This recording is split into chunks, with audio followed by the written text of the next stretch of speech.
छबड़ा चिमबड़ौद के सभी मतदाता बंधुओं, बुजुर्गों, माताओं, युवा साथियों और प्यारे बच्चों, आपको मेरा नमस्कार। मैंने 6 तारीख को नॉमिनेशन डाला और 8 तारीख से मैंने अपना प्रचार आरंभ किया था। मैंने प्रयास किया कि मैं आपके हर घर दरवाजे पे जाऊं, घर घर जाके आपका आशीर्वाद लूं और आपसे मैं समर्थन मांगूं। लेकिन मैंने जितनी कोशिश हो सकती थी कोशिश की, ज़्यादातर गाँव में मैंने पहुंचने की कोशिश की, लेकिन फिर भी मैं बहुत से ऐसे मतदाता जिनसे मैं मिल नहीं पाया और व्यक्तिगत उनसे आशीर्वाद नहीं ले पाया, उनसे मैं माफ़ी चाहता हूँ और आपको आश्वस्त कर देना चाहता हूँ कि चुनाव के जस्ट बाद में मैं फिर से आपके बीच में आऊँगा और जो लोग रह गए उनसे भी मैं मिलूँगा। अब तो मैं यही निवेदन करूँगा कि आपका स्नेह आशीर्वाद जो मुझे अभी भरपूर मिला है वो आगे भी मुझे मिलता रहेगा और आप कल ज़्यादा से ज़्यादा मत और समर्थन देकर आपके बेटे को, आपके भाई को, आपके इस युवा साथी को जिताकर विधानसभा में भेजेंगे। अभी चुनाव कल 5 बजे बंद हो गया था और अभी तक हम जनसंपर्क में थे और अब मैंने जनसंपर्क बंद करके मैं अपने घर पे हूँ और मैं अपने कार्यकर्ताओं से निवेदन करूँगा कि वो भी अब शांति से अपने घरों पर रह के और सुबह की तैयारी करें, क्योंकि सुबह हम सबको जल्दी 6 बजे उठना है और पोलिंग बूथों पे अपनी तैयारी के साथ पोलिंग मैनेजमेंट को संभालना है। मित्रों, अब ये समय ऐसा है कि अब आदमी जो बौखलाए हुए, जो जिन्होंने अपनी हार मान ली है, वो उल्टे सुल्टे काम करने का प्रयास करेंगे। वो एक अफवाह फैलाएंगे कि कई तरह की भ्रामक अफवाहें फैलाएंगे, कई तरह का दुष्प्रचार करने का प्रयास करेंगे। हो सकता है वो रात को पैसा का और दारू का भी वो उपयोग करें।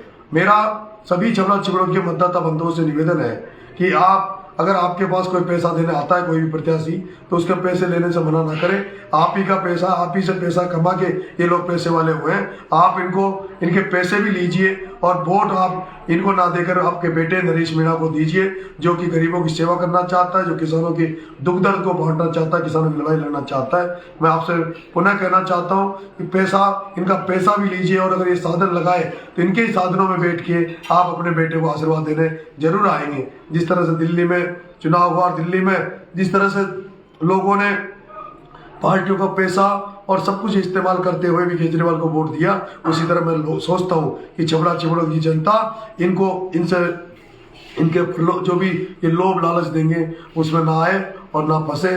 मैं अंत में ये निवेदन करना चाहता हूँ, एक मेरे लिए एक अफवाह इन्होंने वोट फैला रखी है कि साहब ये तो मीणा है, इसके जाते के ये कर देंगे वो कर देंगे। मैं आपसे कई बार प्रयास कर चुका हूँ, कई बार कह भी चुका हूँ। मैं एक पटेल के घर में पैदा हुआ हूँ और मैं आपसे कसम खा के कह रहा हूँ कि मैं कोई जातिवाद नहीं करूंगा। अगर मेरा भाई भी कोई गलत रहेगा तो मैं उसके खिलाफ भी एक्शन लूंगा। मैं यहाँ केवल गरीबों की राजनीति करने आया हूँ, पिछड़ों की राजनीति करना चाहता हूँ। जो कमजोर से कमजोर जो तबके जो आज भी कच्चे मकानों में रह रहे हैं, जिनके राशन कार्ड होते हुए भी जिनको गेहूं नहीं मिल रहे, जिनके घरों के सामने पीने का पानी नहीं है। मैं भी जस्ट गए गाँव में जाके आया हूँ, उनके पीने का पानी नहीं है। जो पठारों पे, जो पहाड़ी पे, जंगलों में जो लोग बसे हुए हैं, उनकी हालत बहुत खराब है। उनके रास्ते नहीं है, पीने का पानी नहीं है, लोगों के पास बिजली नहीं है। आज मैं 2 गाँवों ने चुनाव का बहिष्कार किया था, एक कोलू खेड़ा और दूसरा सज्जनपुर। मैं कोलू खेड़ा जाके आया था, लोगों से मैंने कहा था कि अगर मैं एमएलए बनूंगा तो उनकी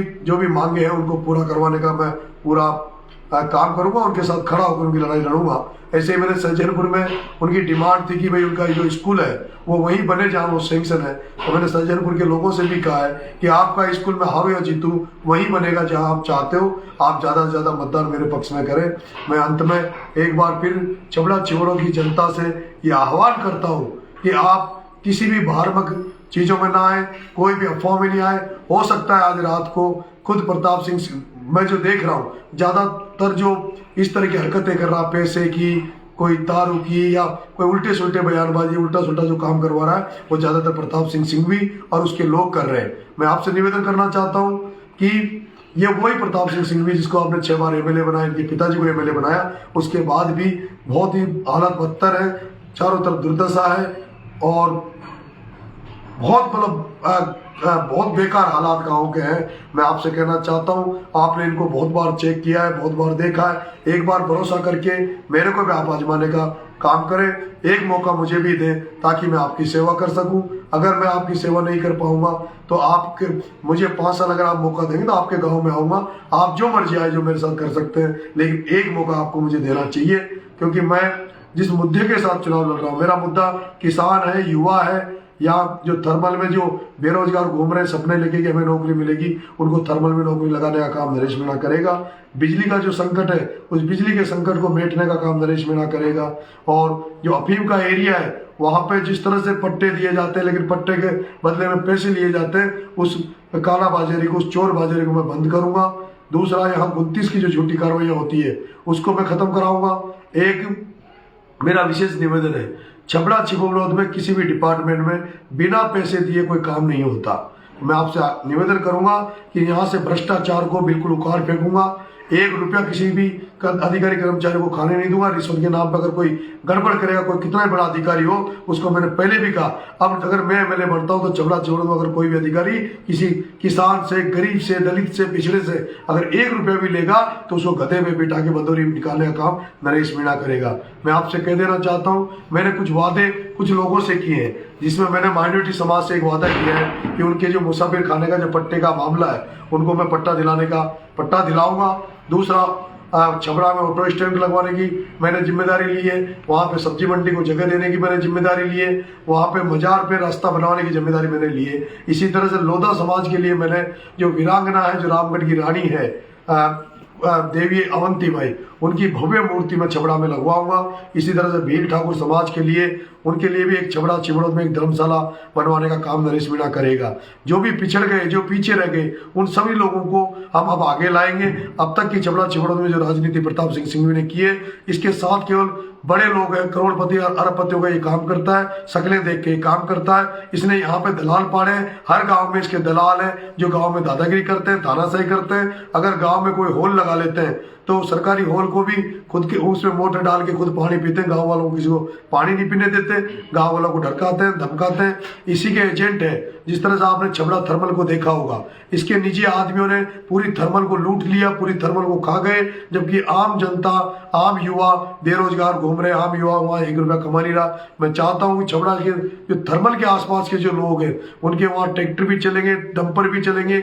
वहाँ जो यादव समाज थर्मल के आसपास, यादव समाज, लोधा समाज, ये बहुत बड़ी तादाद में रहता है। जो बेरोजगार है, जिनके पास खेती बाड़ी नहीं है, उनको सबको मैं रोजगार दिलाने की गारंटी थर्मल में लेता हूं। आप सभी को बहुत बहुत धन्यवाद। आप सब लोग कल सुख शांति से मतदान करें और ज्यादा से ज्यादा मतदान करके अपने बेटे को चुनाव जिताएं। मैं एक बार फिर से आपसे निवेदन करना चाहता हूं कि आप ऐसी कोई बातों में ना आए जो अब मेरे लिए बात फैला रहे, क्योंकि मैं राजस्थान विश्वविद्यालय में राजनीति करके आया हूँ, पढ़ा लिखा लड़का हूँ। विश्वविद्यालय में जहाँ राजस्थान के सबसे बड़े बुद्धिजीवी बच्चे रहते हैं, उनमें मैं पढ़ के आया हूँ। मैं एक दलित समाज से स्पेशली कहना चाहता हूं कि दलित समाज का यहाँ एक भी चेहरा बीजेपी कांग्रेस में नहीं है, जबकि यहाँ दलित समाज सबसे बड़ी संख्या में है। मैं अगर एमएलए बनता हूं तो छबड़ा छिबौलौद में एक अम्बेडकर भवन का, अम्बेडकर स्मारक का बड़ा निर्माण मैं वहां कराऊंगा, जहां पूरा छबड़ा छिबौलौद दलित समाज इकट्ठा होके और अपनी अम्बेडकर साहब से प्रेरणा लेगा। दूसरा, मैंने ये भी कहा है कि जिस तरह से गाँव में हरिजन समाज, खटेई समाज, इन लोगों से भेदभाव किया जाता है, छुआछूत किया जाता है, उन हरिजन भाइयों को मैं गले लगाऊंगा।